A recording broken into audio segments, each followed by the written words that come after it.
여러분 저번 주에는 우리가 섬김에 대해서 말씀을 드렸습니다. 자, 우리 다은이 섬김이 뭐라고 그랬어? 섬김이 뭐라고 그랬어? 베푼. 다이 섬김이 뭐라고 그랬어?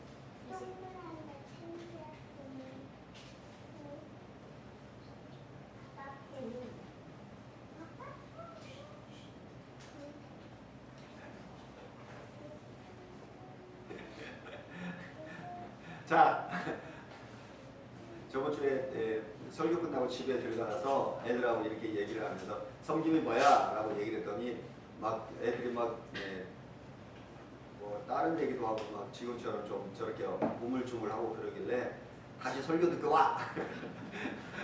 그래서 지금 애들한테 지금 다시 한번 물어본 겁니다. 자, 섬김이라고 하는 것은 여러분 저번 주에 예수님께서 이제 예루살렘을 향해서 묵묵히 십자가를 향해서 나아가셨던 그 주님께 세베대 아들 야고보 요한이 찾아와서 선생님 소원이 있습니다. 꼭 들어주십시오 라고 하는 그런 의미로 말을 하게 됩니다. 그러니까 주님께서 그들에게 말씀하신 것이 그들이 원하는 게 세베대 아들들이 원하는 게 하나는 주의 우편에 하나는 주의 좌편에 앉게 해주십시오 라고 얘기를 합니다. 그러니까 주님께서 우리들에게 주시는 가장 귀한 말씀이 너희 중에 누구든지 으뜸이 되고자 하는 자는 모든 사람이 뭐가 돼야 된다고요? 종이 되라 라고 얘기를 합니다. 그러니까 으뜸이 되기 위해서는 종이 되어야 된다. 그러면서 인자가 온 것은 섬김을 받으려 함이 아니라 도리어 뭐하러 오셨다고요? 섬기려 하고 자기 목숨을 많은 사람의 대속물로 주려 한다라고 얘기를 합니다. 그러니까 예수님께서 세상에 무엇으로 오셨다라는 거예요? 종이 되기 위해서 예수님이 오셔서 우리를 위해서 자신의 목숨을 내어주셔서 우리를 살리시기 위해서 예수님께서 친히 종이 되어셨다라고 말씀합니다. 우리 주님께서는 정말 무엇보다도 우리들에게 크고자 하는 자는 크고자 으뜸이 되고자 하는 자는 종이 되어라 라고 이야기를 합니다. 세상에서 이렇게 보다 보면은요, 사람들을 이렇게 보면은 저 사람이 교만한 사람인지 저 사람이 정말 겸손한 사람이고 섬기는 사람인지 저희들은 알잖아요. 이제 예전에는 나이가 어리니까 겉에 보여지는 현상만 보고 와, 저 사람 하면서 그 사람의 배경이나 그 사람의 옷을 입고 있는 거나 그 사람의 환경에 대해서 주목하게 되는데 나이가 들어가면 갈수록 정말 예수님의 말씀처럼 조용히 아무도 모르게 섬기는 그 사람이 더 귀하고 더 사랑스러워져요. 여기에 제가 그런 자주 우리 그 이야기를 해서 그런데 배드민턴장에 이렇게 있으면요, 이렇게 눈이 이렇게 오잖아요. 배드민턴장에. 그리고 눈이 오면은 배드민턴장에 야 이제 가서 눈도 치우고 운동합시다 그러고 올라가 보면 눈이 다 치워져 있어요. 근데 그거를 얘기하는 게 아니라 혼자 몰래 와갖고 그걸 다 치우고 가는 거예요. 그래서 그 사람이 아무래도 누구인 것 같아서 야 S 너지? 라고 얘기하면 헤헤헤 인 이렇게 얘기를 해요. 그러면은 그 사람의 그 섬김을 보고 모든 사람들이 야 정말 대단하다 너무 고마워 하면서 마음에 우러나는 그런 감사의 표현이 하게 된다는 겁니다. 예수님께서 우리들에게 섬기는 사람, 종인 사람에 대해서 너희들이 으뜸이 되고자 하는 사람은 섬겨라 라고 얘기를 하면서 종이 되어라 라고 이야기를 합니다. 그래서 무엇보다도요, 우리가 이제는 예수를 믿는다, 나는 예수님이 믿는 믿음이 좋다라는 것을 이제 그러면 무엇을 보면 알 수 있을까요? 자, 우리 하민이 엄마, 저 사람이 믿음이 좋아 라고 얘기를 하는 거 무엇을 보면 이제 그 사람을 알 수 있을까요?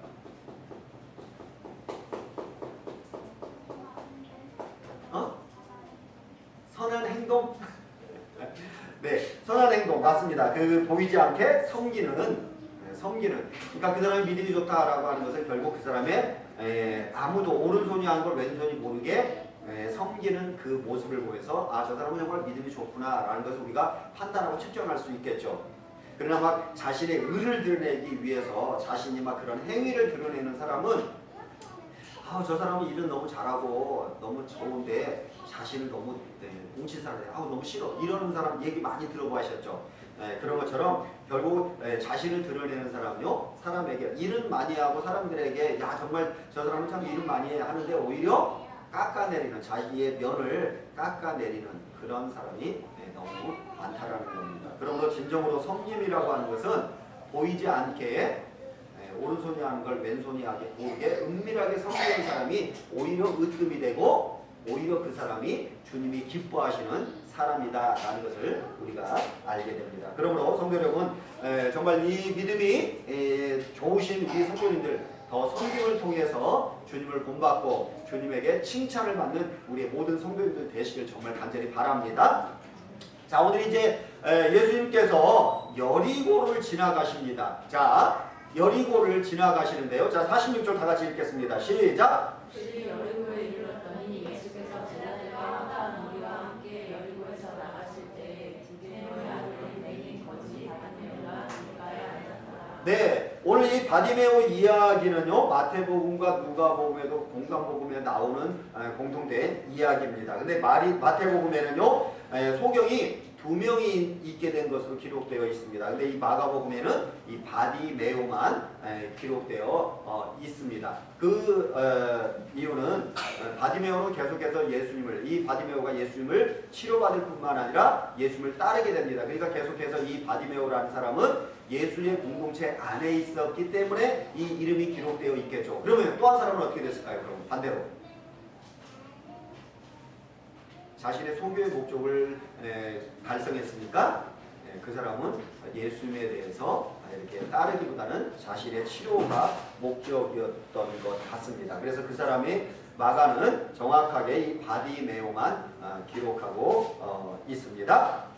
자, 여러분 이 예수님께서는 예루살렘에 자신이 대속물이 되기 위해서 좌우로 치우치지 아니하고 한 걸음 한 걸음 묵묵히 나아가고 계십니다. 그래서 이 예루살렘에 올라가는 길목에 예루살렘은 약간 언덕에 산 위에 있습니다. 근데 이 산 올라갔다가 푹 내려가는 지점이 하나가 있어요. 예루살렘에 있다면은 이 예루살렘은 산 위에 있는데요. 여기를 이렇게 가다 보면은 예루살렘에 가다 보면 꼭 들려야 할 곳이 있는데요. 그곳이 어디냐면은 바로 이 여리고입니다. 여리고. 그래서 이 여리고는요 해수면보다도 오히려 250m 정도가 낮은 자리에 자리 잡고 있어서요 한겨울에도 여기는 굉장히 따뜻한 곳입니다. 그래서 예전부터요 왕이나 권력자들이 여기다 별장을 세워서 피서지로 삼을 정도로 여기는 굉장히 따뜻한 그런 곳입니다. 그런데 이렇게 예루살렘에서 가다 보면 해수면보다 낮은 250m 낮은 지역이다 보니까 이렇게 갔다가 그 다음에 이제 이렇게 예루살렘으로 이렇게 올라가게 되는 그런 곳에 예루살렘에 가기 전에 이제 마지막 가는 그런 도성 그런 곳입니다. 그래서 이 어떻게 보면 예루살렘에 올라가는 첫 관문이 여리고입니다. 그런데 이 여리고를 지나가실 때 이 디메오 아들이 누구요? 바디메오라고 하는 사람. 자, 그러면 디메오라고 하는 사람은 아버지인데 반은 그럼 무슨 뜻일까요? 히브리어로 반은 무슨 뜻일까요? 반은 무슨 뜻일까요? 오, 네. 디메오 아들인 바디메오. 그러니까 이 바자라고 하는 것은 아들이라는 뜻입니다. 그러니까 이 디메오의 아들. 그래서 바디메오라고 이름을 명명된 겁니다. 그래서 이 바디메오가 예루살렘에 올라가고 있는데 이 따뜻한 지방이다 보니까 그곳에서 모든 사람들이 예루살렘을 가기 위해서 여리고를 거쳐서 올라가게 됩니다. 그러다 보니까 이 여리고에서 순례객들을 대상으로 하는 동냥을 하는 그런 사람이 바디메오였었습니다. 이 바디메오가 근데 여리고에서 동냥을 하면서 거기서 있는데 어떤 많은 사람들이 지나가는데 그 사람들이 막 수근수근 웅성웅성대는 막 왁짝지근 하는 소리가 들리는 겁니다. 근데 자세히 들어보니까 바디메오는 뭐가 안 보여요? 눈이 안 보여요. 그러다 보면 뭐가 발달돼요? 귀가 청각이 많이 발달됐죠. 그러다 보니까 사람들이 막 웅성웅성대면서 왁짝지근 하는 소리가 들리는데 막 많은 사람들이 지나갑니다. 그런데 그 소리가 웅성웅성 큰 소리가 들리는데 그 소리 속에서 뭔 소리가 들리냐면 예수가 어쩌고 나사렛 예수가 어쩌고 그가 예루살렘에 가는데 뭐 이러면서 그런 소리가 들리는 겁니다. 자, 47절 읽겠습니다. 47절 시작.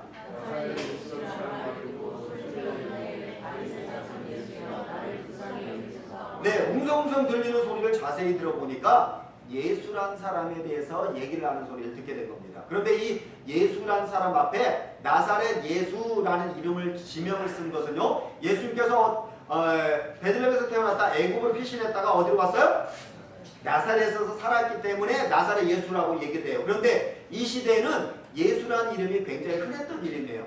그러다 보니까 이 지명이라고 하는 것은 어떻게 보면 그 사람의 예수 그러면은 예수? 누구 예수라고 얘기를 할 정도로 그 예수라는 이름이 흔했습니다. 그래서 이 특별하게 지명을 붙여서 나사렛 예수라는 지명을 붙이는 이유는 그만큼 이 사람의 지명을 통해서 예수란 사람이 나사렛 예수인지 아니면 베들레헴 예수인지 아니면 저 여리고 예수인지 뭐 이런 거를 지명을 통해서 그 사람을 정확히 알도록 하기 위한 것입니다. 그래서 이 사람은요, 이 바디메오는 사람들이 수근수근 대는 소리가 바로 나사렛 예수가 지나간다라는 소리를 듣게 된 겁니다. 그러자 그 말을 나사렛 예수란 사람이 지나간다는 말을 듣자마자 이 바디메오가 뭐라고 얘기해요? 자, 다시 한번 읽어보겠습니다. 시작! 그렇죠. 다윗의 자손 예수여! 라고 얘기를 하면서 나를 불쌍히 여기소서 라고 이야기를 하는 겁니다. 자, 여러분 이 다윗의 자손이라고 부르는 곳은요, 성경에 두 군데만 나와요. 대부분 더 랍비여 아니면 주님 이렇게 얘기를 하는데요, 다윗의 자손 예수여 라고 부르는 곳은요 두 군데밖에 없어요. 바로 이 바디메오가 다윗의 자손 예수여 라고 부르고 누구일 것 같아요? 여러분 누구일 것 같아요? 아들. 의외의 인물이에요. 그 옆에서 같이 죽었던. 옆에서 누구? 누구일까요? 아니요. 의외라고 얘기했어요. 헤르가. 의외라고 하기에는 그런데 전혀 불려지지 않아야 될 사람에게 이 이름이 불려지게 돼요. 재판했던 죄수가 다윗 예수한테 불을 한번 부른 거야. 아니야.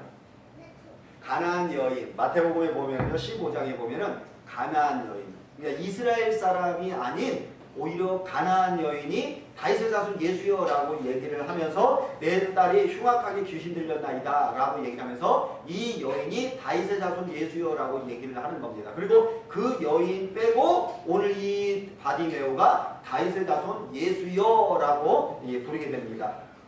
그런데 이 다윗의 자손 예수여라고 부르면서요, 이 바디메오가 나사렛 예수라는 사람에 대해서 어떠한 신앙적인 소견을 갖고 있는지는 오늘 이 다윗의 자손 예수라는 거기에 잘 표현되어 있습니다.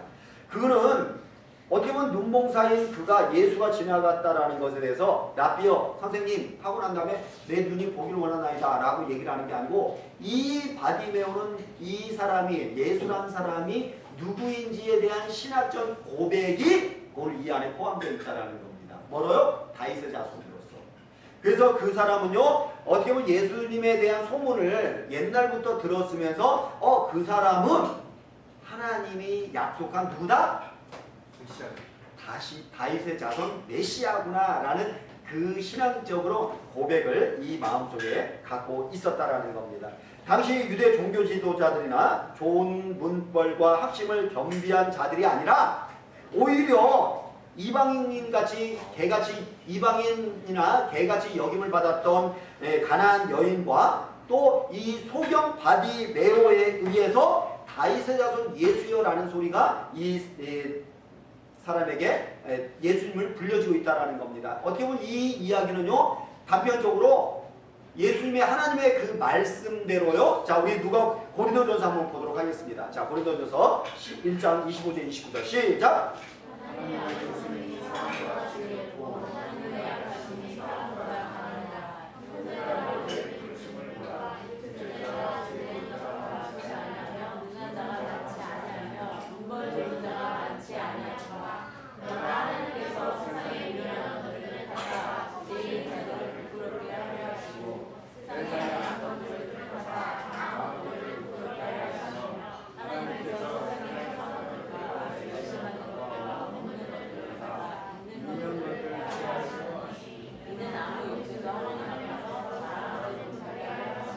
네, 결국 이 바디메오의 다윗의 자손 예수여라고 고백은요, 어떻게 보면은 복음의 역설적인 단면을 보여주고 있습니다. 어떻게 보면 문벌 좋은 사람, 그리고 성경에 대해 정통한 사람, 그리고 세상에 많은 경험을 가지고 많은 아는 사람, 아는 지식이 쌓이면 쌓일수록 이 사람은 다윗의 자손 예수구나라는 걸 모든 사람들이 다 고백되어야 되는데도요, 예수란 사람에 대해서 사람들은 다윗의 자손을 인정하지 않습니다. 그런데 오히려 개같이 여김을 받던 이방 여인과 오히려 이 죄인으로 낙인 찍혔던 소경이었던 바디메오, 여러분 아시다시피 소경이라는 사람은 부모의 죄든지 자신이 죄를 지었기 때문에 이런 소경이 됐다라고 하는 것이 이 사람들의 보편적인 신앙 생각이었다라는 겁니다. 그런데 그런 사람이 오히려 예수를 보는 순간 소리를 지르면서 다윗의 자손 예수여라고 얘기를 하고 있다라는 겁니다. 야, 여러분 지금 현재는 교회 내에 보면은요, 극과 극으로 좀 된 것 같아요. 물론 이제 그렇지 않은 부분도 있지만은 정말 예전에도 한번 제가 여러분한테 얘기했죠. 우리 배드민턴장에 병석 씨라고 하는 그분의 아버님이 대학 교수인데도 불구하고 예수님을 안 믿었다가 병석 씨라고 하는 사람이 예수님을 딱 믿는 순간 그 사람에게 항상 고민이 하나 있었는데, 세상의 모든 것들을 다 알면 알수록요, 신에 대한 거기에 이 세상이 그냥 자연적으로 생기지 않았다라는 그 물음에 그렇다면 네가 예수를 믿어? 그리고 하나님이 창조하셨다라는 사실, 누구 신은 있어야지만 이 세상이 창조돼. 나 그 하나님 믿을게 라면서 이 친구가 예수를 믿는 순간 그 아버님이 바로 복음을 받아들이게 되었다라는 겁니다. 그래서 이 복음을 받아들인 거 보면은요, 정말 뭔가 깨달으면서 뭔가를 정말 공부를 열심히 한 사람들이 많이 하나님 앞에 깨어진 사람이 많아요. 또 반면에 어떤 사람이 예수님을 많이 믿을까요? 가난하고 그리고 부족하고 연약한 사람들이 예수님을 많이 믿게 된다는 겁니다. 누구처럼? 바디메오나 가나안 여인처럼.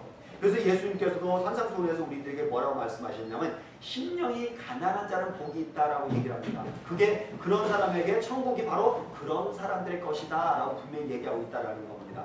그러므로 성도 여러분, 어떻게 보면 예수님이 하나님께서 말씀한 고린도전서에 말씀한 것처럼 약한 자들을 통해서 하나님은 예수 그리스도가 불려지게 되고 깨달아 알게 하셨다라는 겁니다. 그러므로 성도 여러분, 우리는 이 예수님에 대해서 바디메오 신앙적 고백이 나의 고백이 돼야 되고, 예수님이 정말 다윗의 자손 예수여 라는 고백이 우리 가운데 있기 때문에 오늘도 여기에 우리는 나와서 예수님을 나의 주님으로 모시고 있다라는 겁니다. 그러므로 다윗의 자손 예수를 누군지를 바르게 알므로 말미암아 그 예수 그리스도 위에 여러분의 인생에, 여러분의 그 삶을 이뤄 나가는 그런 성도님들 되시길 간절히 바랍니다.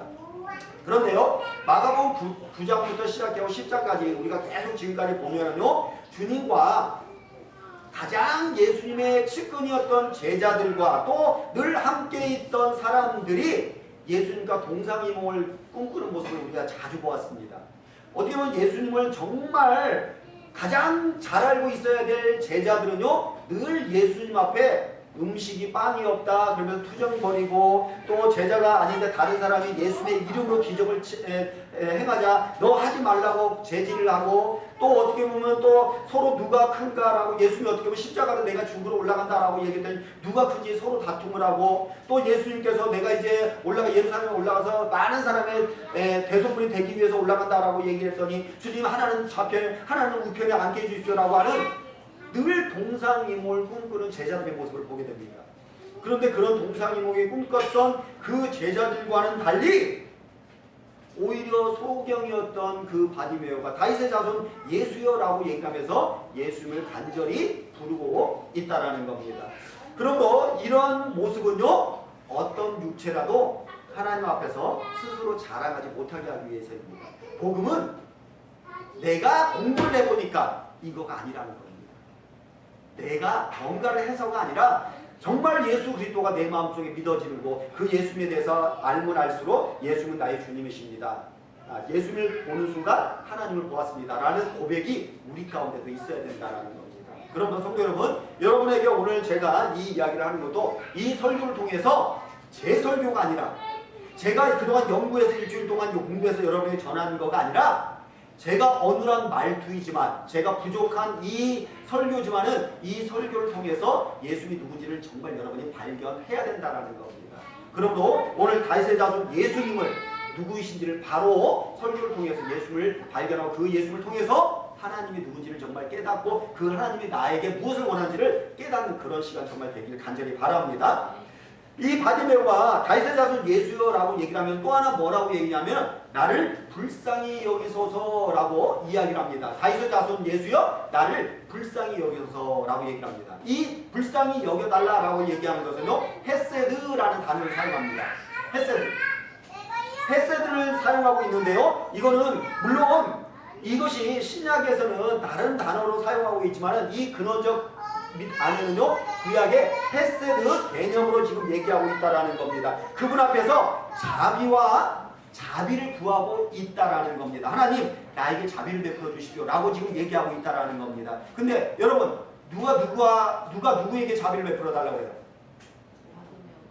하나님의 사람들이 하나님 앞에 주여 나에게 자비를 베풀어 주소서라고 하는 그 단어를 이 바디메오가 사용하고 있다라는 겁니다. 그러므로 이 바디메오가 예수님 앞에 불쌍히 여기소서라고 말하는 것은요 예수님께서 하나님께서 약속하신 메시아이심으로 그 메시아 되신 예수님 나를 뭐 해달라고요? 불쌍히 여기 자비를 베풀어 달라 연민을 베풀어 주십시오라고 지금 얘기하고 있다라는 겁니다. 그러니까 다윗의 자손 예수만이 아니라 이 사람은요 하나님에게만 구해야 되는 그 연민 하나님에게만 구해야 될 자비를 이 다윗의 자손에게 구하고 있다라는 겁니다. 그러므로 여러분 예수님께서 우리들에게 얘기했죠. 너희들이 누구에게 구하라? 내 이름으로 구하라 라고 얘기를 합니다. 그것은 왜요? 오늘 바로 이 말씀처럼 예수님이 바로 우리들에게 우리가 구해야 될 메시아이고 예수님께서 하나님이 약속하신 게 누구든지 네 이름으로 구하는 자는 내가 들어주겠다라고 하나님이 약속하셨기 때문에 너희들 그동안 내 이름을 구하지 않았는데 이제부터 내 이름으로 구하라 라고 이야기한 것입니다. 그리고 여러분 우리는 예수 그리스도를 통해서 기도하는 이유가 예수님을 통해서 하나님께서 기도를 들으시기 때문이라는 겁니다. 그런데 이 바디메오가 다윗의 자손 예수여 나를 불쌍히 여겨달라 자비를 베풀어달라 연민을 베풀어달라라는 하는 그 헤세드의 개념을 지금 예수님 앞에 구하고 있다라는 겁니다. 그런데 이 예수님 주위에 있던 사람들이 어떻게 했는지 한번 보세요. 자 우리 다 같이 48절 시작.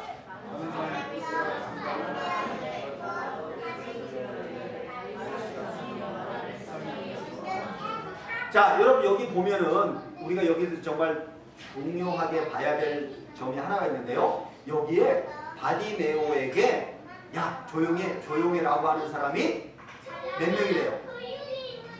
조용히라고 하는 사람이 몇 명이래요?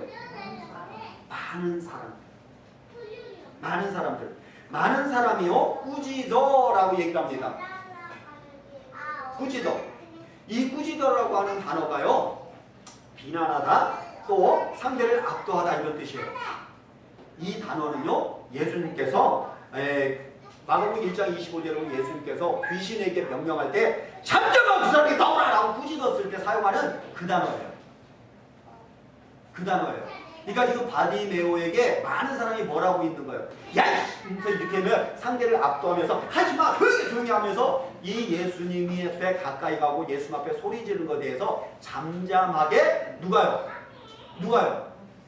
한 사람이 두 사람이 아니라 제자들이 아니라 허다한 많은 군중들이 바디메오에게 잠잠하라 라고 얘기를 하고 했다라는 겁니다. 자 여러분 바디메오 앞에 엄청난 장애물이 생겼습니다. 그러나 이 바디메오는요 이러한 환경과 장애물에 좌절하지 않고 더욱 큰 소리로 소리 질러서 다윗의 자손이여 나를 불쌍히 여기소서 라고 하면서 오히려 더욱 큰 소리로 얘기했다라는 겁니다. 많은 무리들의 완강한 저주에도 불구하고요 좌절하지 않고 더욱 강하게 외쳐서 예수의 도움을 구하고 있다라는 겁니다. 이게 과연 가능할까요? 자 여러분 이게 과연 가능할까요? 제가 왜 이렇게 질문하는 이유가 뭘까요? 많은 사람들 앞에서 한 사람의 소수의 의견이라는 것이 과연 이 사람이 더욱 큰 소리를 얘기할 수 있을까요? 예전에 한번 여러분한테 군중이라고 하는 거 많은 사람들의 영향력이 얼마나 큰지 여러분에게 영상 한번 보여줬던 거 기억나십니까? 영상 보여줬던 거 기억나요? 상호님 한번 이쪽으로 가서 영상 한번 틀어줄래요? 저 영상 한번 틀어주실래요? 자, 여러분 여기 한번 영상 한번 잘 보세요. 예전에 봤던 영상들입니다. 한번 여기 보세요.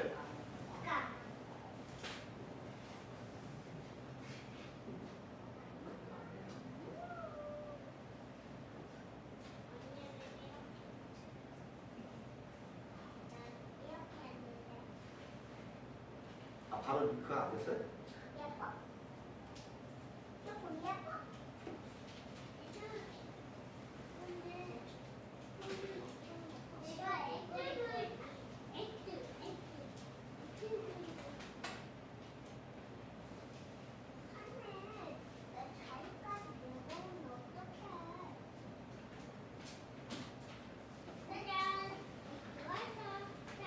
자, 여기 한번 보세요.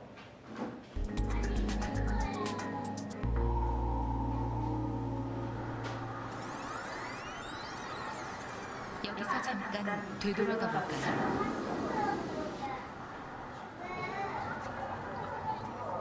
횡단보도에서 세 남자를 따라 덩달아 하늘을 올려다봤던 사람들. 하지만 거꾸로 돌려보면 이 속에서 상황을 움직이는 상례 법칙을 발견할 수 있습니다.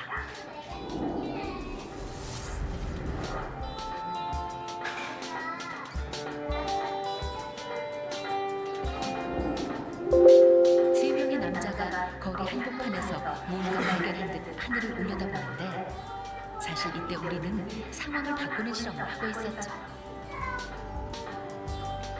하늘을 올려다보는 사람이 한 사람일 때, 두 사람일 때, 그리고 세 사람일 때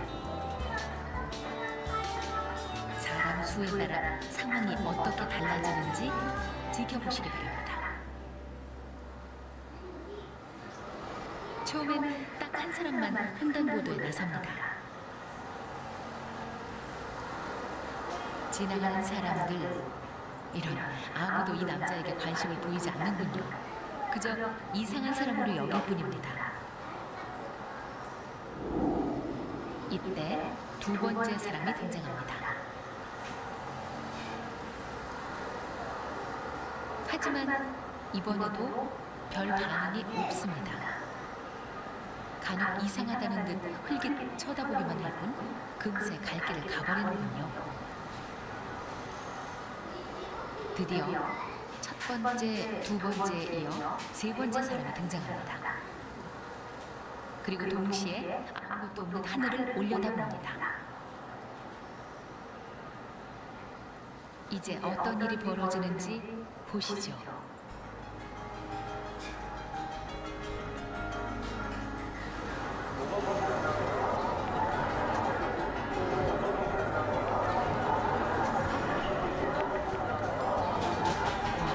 놀랍습니다. 거리의 수많은 사람들이 발길을 멈추고 다 함께 하늘을 올려다봅니다. 이렇게 세 명에게는 상황을 바꾸는 힘이 숨어 있습니다. 한 명, 두 명일 때는 아무 관심이 없더니 세 명이 되자 사람들이 몰려옵니다. 자, 여기까지 다음으로.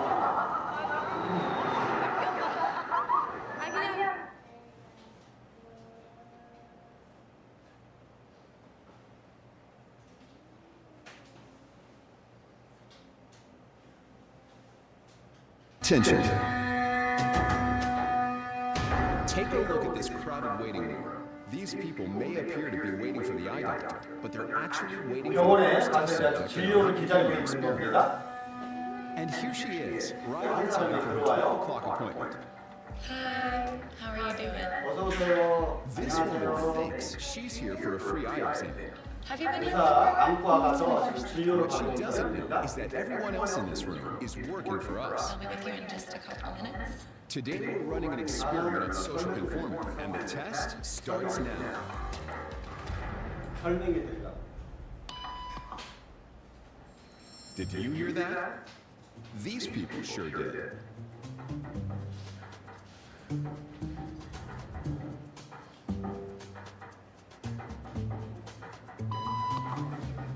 It doesn't take long for our test subject to notice a pattern. Beep means stand up. But why?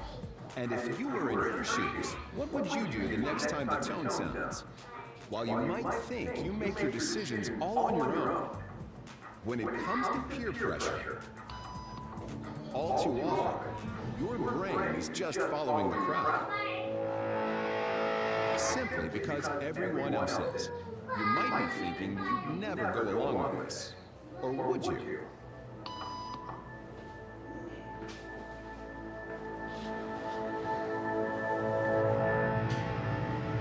After just 3 beats, and without knowing why she's doing it, this woman is now conforming perfectly to the group. But what happens if we take the group away? Elaine, please.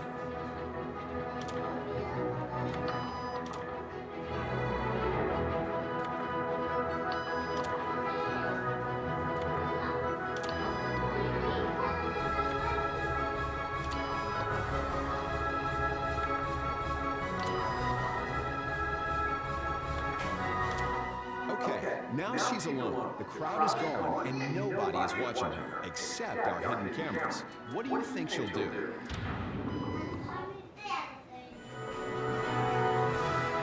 She's now conforming to the rules of the group without them even being there. Now, watch what happens when we introduce another outsider who doesn't know the rules. Have a seat and they'll be out in just a couple of minutes. Thanks so much.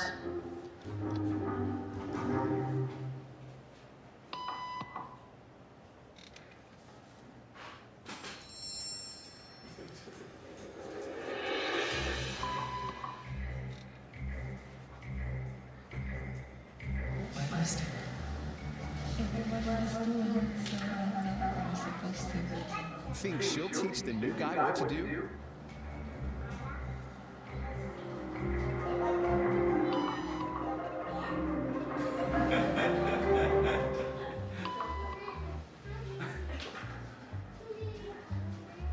We kept the cameras rolling as more unsuspecting patients arrived.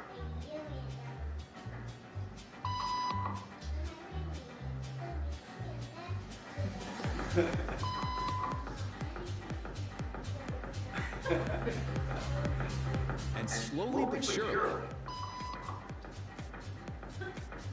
what began as a random rule for this woman has now become the social norm for everyone in this waiting room. Here to explain what's going on in their brains is Jonah Berger of the University of Pennsylvania.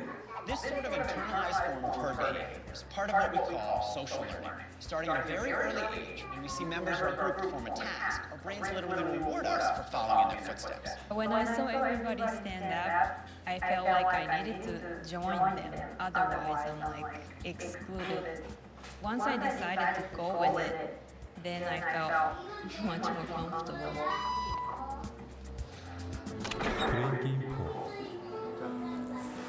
자, 여기까지 보겠습니다. 하나 더 남았는데 거의 그런 같은 내용들입니다. 여러분 이제 방금 여러분들이 보았던 것처럼 이 군중 심리라고 하는 것은 이렇게 정말 중요합니다. 근데 이 바디메오는요, 군중들이 많은 사람들이 이 바디메오에게 조용하라라고 하는 뭐가 왔어요? 압력이 왔다라는 겁니다. 조용히 해 라고 한 사람 두 사람이 그렇게 했다면은 거기에 대해서는 뭐 그냥 무시하고 할 수는 있겠죠. 그러나 많은 사람들이, 예수님은 주위에는 지금 12명의 제자들과 많은 무리들이 지금 따라가고 있는데요. 그 많은 무리들이 바디메오에게 잠잠하라 라고 이야기했다라는 겁니다. 그런데도 불구하고 오히려 바디메오는요, 이런 상황을 뛰어넘어서 어떻게 해요? 더욱 크게 소리 질렀다라는 겁니다. 더욱 크게 소리 지르면서 다윗의 자손이여 나를 불쌍히 여기소라고 얘기하면서 오히려 주님을 간절히 찾았다라는 겁니다. 자, 이런 군중 심리를 뛰어넘은 바디메오의 믿음을 보시고 예수님께서 어떻게 하셨을까요? 자, 41절 다 같이 읽겠습니다. 시작! 예수께서 머물러서서 그를 부르시니 그들이 너희를 부르매 안심하고 일어나라 그가 너를 부르신다 하매. 예수님께서는요, 가시던 길을 멈추어 서서 그를 부르라라고 말씀하십니다. 그리고 조용히 하라고 외치던 군중들은요 오히려 이 바디메오를 향해서 뭐라고 해요? 안심하라, 일어나라, 그리고 주님께서 너를 부르신다라고 오히려 이제 이 바디메오에게 긍정적으로 사람들이 변화가 되었다라는 겁니다. 자, 예수님께서는 자신을 찾는 사람들에게 자주 말씀하시는 게 뭐냐면은 주님께서 그 사람에게 안심하라 라는 말로 말미암아 많은 사람들에게 위로와 용기를 주십니다. 근데 예수님께서 그를 부르신다, 안심하고 가라라고 이야기를 하면서 예수님께서 너를 찾으신다라고 사람들이 오히려 동조가 이루어지게 됐다라는 겁니다. 그러자 주님께서 이 바디메오에게 죄송합니다. 그 맹인을 부르면서 안심하고 일어나라, 그가 너를 부르신다라고 얘기를 합니다. 맹인이 그러자 50절에 어떻게 했는지 그 사람의 상황을 한번 봅시다. 자, 50절 바디메오가 시작. 자, 여러분 주님을 찾는다는 말을 들은 이 바디메오는 여기서 중요한 게 뭐냐면 겉옷을 내버렸다라는 겁니다. 자, 여러분 이스라엘은 일교차가 굉장히 큽니다. 그나마 여리고라고 하는 것은 아까도 얘기했듯이 해수면보다 낮은 지역이기 때문에 거기는 굉장히 온화하긴 하지만 그럼에도 불구하고 이 겉옷이라고 하는 것은요 이스라엘 사람들에게 굉장히 생필품이에요. 이 옷은 겉옷은 뭐 하는 거냐면 대부분 잘 때 이불을 대신 이 겉옷을 자고 있다라는 겁니다. 그런데 이 바디메오에게 거지입니다. 집이 없는 사람입니다. 그런 사람에게 있어서 이 겉옷이라고 하는 것은요 굉장히 중요한 옷이었다라는 겁니다. 그런데 이 바디메오가 예수님이 부른다는 이야기를 듣자마자 겉옷을 내어버리고 뛰어가면서 예수님 앞에 나아갔다라는 겁니다. 예수님을 가까이 대면하고 싶었던 그의 뜨거운 마음과 예수님을 만나면 반드시 치유하겠다라는 그 마음이, 이러한 소망이 결국 자신이 덮고 있었던 이불까지도 그리고 겉옷까지도 버리고 완강하게 예수 앞에 나아가게 되었다라는 겁니다. 그래서 예수님께서 이 바디메오 모습을 보면서 이렇게 말씀합니다. 시작!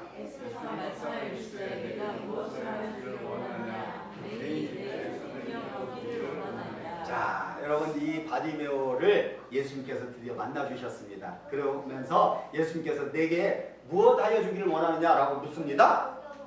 그러자 바디메오가 나 보기를 원합니다 라고 당당하게 얘기해요. 왜요? 아니 주님 제가 보기를 원하나이다 라고 얘기를 해야 돼요. 주님 내가 보기를 원합니다 라고 당당하게 얘기를 해야 돼요.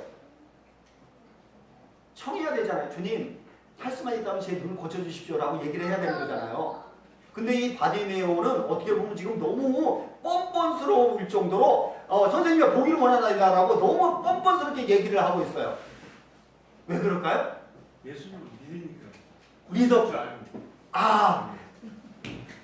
맞아요. 그 내면 안에는 무엇이 있었냐면 아까 바디메오의 신앙적 고백과 예수님이 온 땅에 오시기로 약속한 그 말씀이 있기 때문이에요. 그 말씀이 무엇일까요? 자, 우리 다 같이 여기 말씀 한번 보도록 하겠습니다. 이사야 42장 1절부터 보도록 하겠습니다. 시작!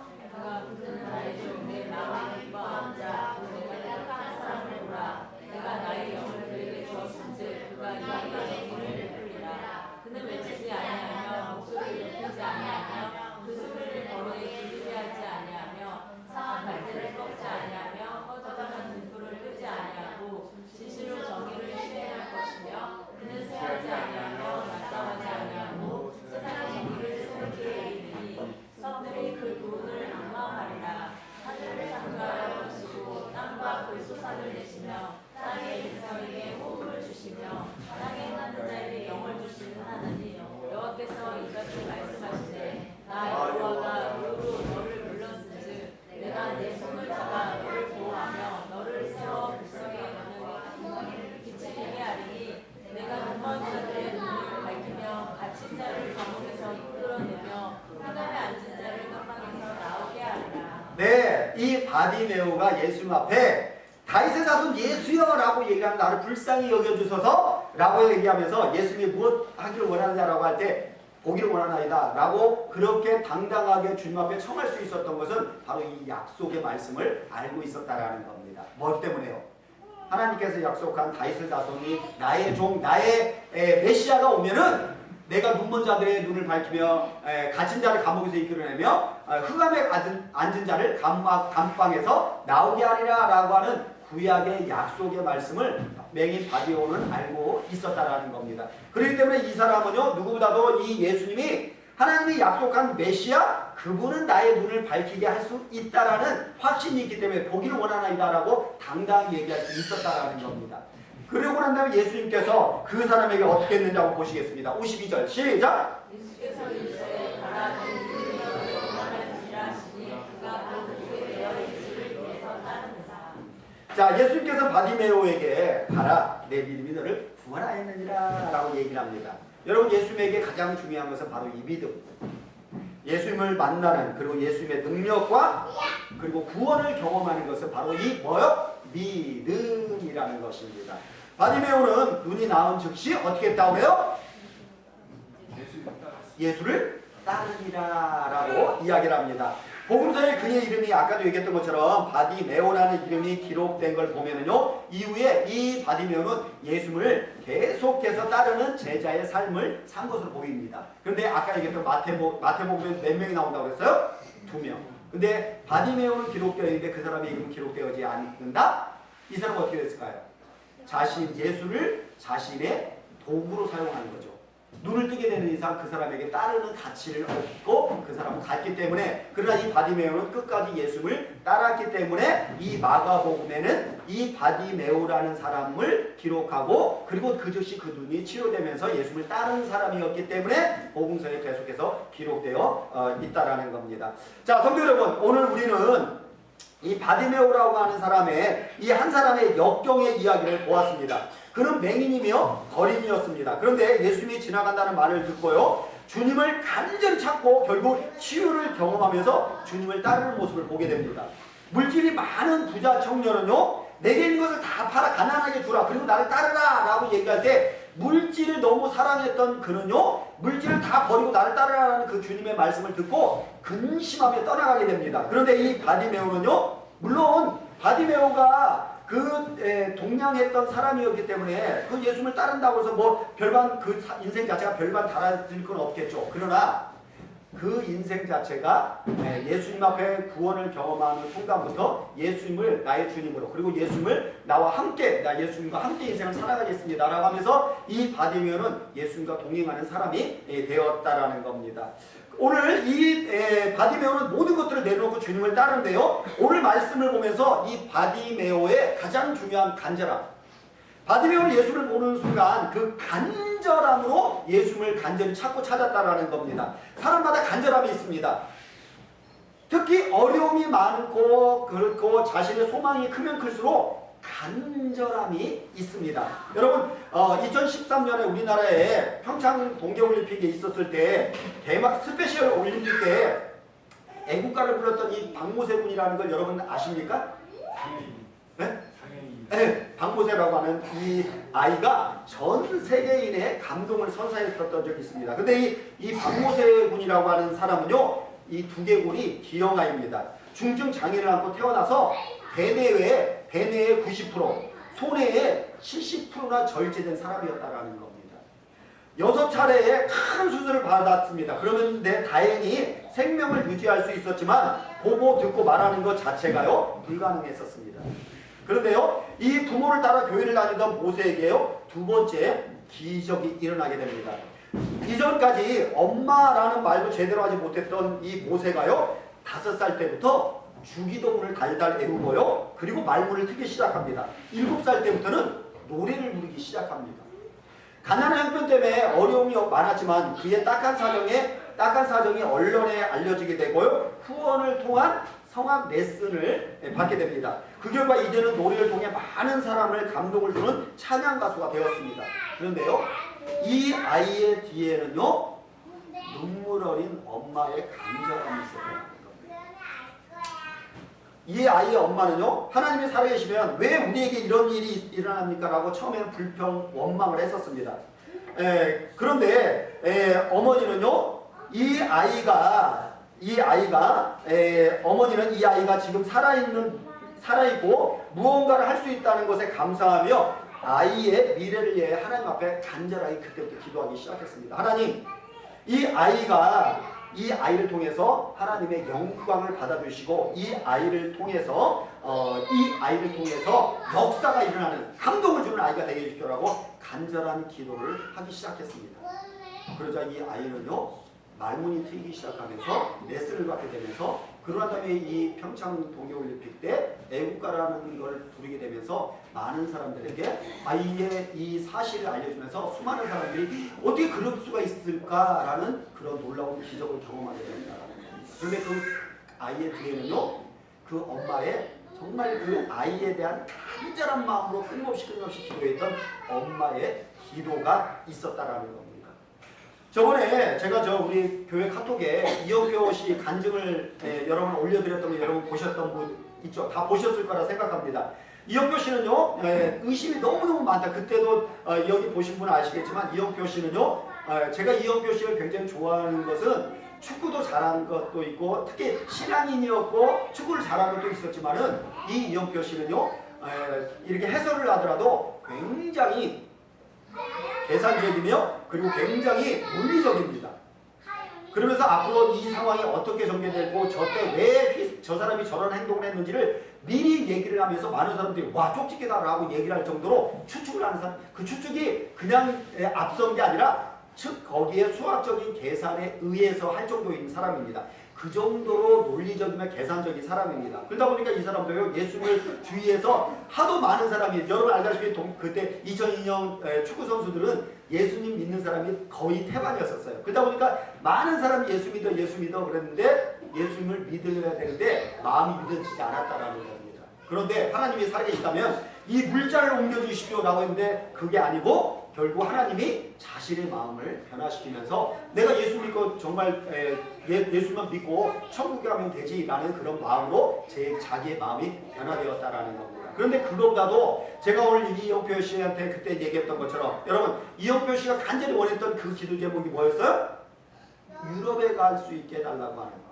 자신의 실력은 안 되고 실력도 실력이지만은 자신이 왜소한 그 신체적인 조건으로서는요 이 유럽 사람들과 함께 할 수 없는 조건인 걸 너무 알고 있기 때문에 자기는 할 수 없을 때 하나님을 해주십시오라고 하면서 간절히 하나님 앞에 기도했다라는 겁니다. 그러자 하나님께서는 이영표 씨에게 놀라운 은혜를 경험할 뿐만 아니라 그리고 이 사람이 그곳에 가서 자기의 평역사에 있던 그 사람을 통해서 교회가 세우고 그 남편이 장로가 되었다라는 겁니다. 그리고 지금도 이 선수는요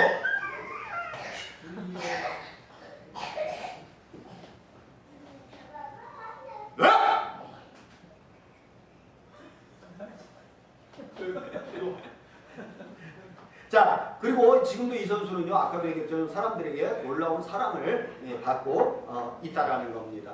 자 여러분 이 독일의 신학자 슐라터는 기도에는 두 가지의 기도가 있다고 합니다. 그 두 가지의 기도가 뭐냐면요 욕구에 의한 기도와 간절함에 의한 것 두 가지 종류가 있다고 합니다. 욕구에 의한 기도는요 시기와 때에 따라서 내용이 달라지게 됩니다. 그리고 욕구가 생길 당시에는요 그것이 반드시 필요하다고 생각을 하고 구하지만 시간이 지나면은요 기도한 사실조차 잃어버리거나 다른 욕구가 그 자리를 차지한다는 겁니다. 그런데 그리고 이 욕구에 대한 기도는요 대부분 물질에 관련된 것이고 이런 기도는 이루어진다 하더라도요 하나님과 아무 영향력에 끼치지 않는다라는 겁니다. 그런데 간절함에 의한 기도는요 반드시 응답받는 기도라는 겁니다. 간절함을 기도한 사람은요 내용을 절대로 잊지 않고요 감정과 환경의 영향을 받지 않습니다. 이 간절한 기도는요 물질에 국한되지 않습니다. 설령 물질을 구한다 해도 반드시 영적인 영역으로 확장되기 때문에 목적이 분명하다라는 겁니다. 아까도 얘기했던 이영표 씨가 그렇게 하나님 앞에 유럽으로 가게 해달라고 하는데 결국은 그곳에 교회가 세워지고 그 가정이 복음화되는 그런 놀라운 영적인 환경의 영적인 그 더 부흥의 역사가 일어난 것처럼 영적인 기도는 간절한 기도는 이런 영적인 영향까지 있게 된다라는 겁니다. 바디메오는 육체적으로 보지 못하는 소경이었지만은 그는 영적으로는 소경이 아니었다라는 겁니다. 예수님이 지나간다는 말을 듣고 간절히 구할 뿐만 아니라 많은 사람들이 조용히 하라라는 가운데도요 더욱더 큰 소리로 부르짖을 수 있었던 것은요 군중의 소리보다 주님의 소리에 민감하게 깨어있는 사람이었다라는 겁니다. 사람들은 군중의 소리에, 특히 많은 사람들의 목소리에 반응하게 됩니다. 자존감이 특히 적은 사람일수록 다른 사람의 소리에 쉽게 이끌리게 됩니다. 근데 이 바디메오는요 군중의 소리에 요동하지 않을 수 있었던 이유는요 그의 마음에 말씀이 자리 잡고 있었기 때문이었습니다. 이사야 선지자가 전한 약속의 말씀을 붙잡고 살았던 바디메오는요 예수님이 지나가신다라는 말을 듣는 순간 군중의 소리가 아니라 하나님의 그 약속의 말씀, 아까 이사야에서 우리에게 약속했던 내가 눈먼 자들의 눈을 밝히며 갇힌 자를 감옥에서 이끌어내며 흑암에 앉은 자를 감방에서 나오게 하리라 라고 하는 이사야 선지자의 그 약속의 말씀을 붙들고 주님 앞에 간절히 나아갈 수 있게 되었다라는 겁니다.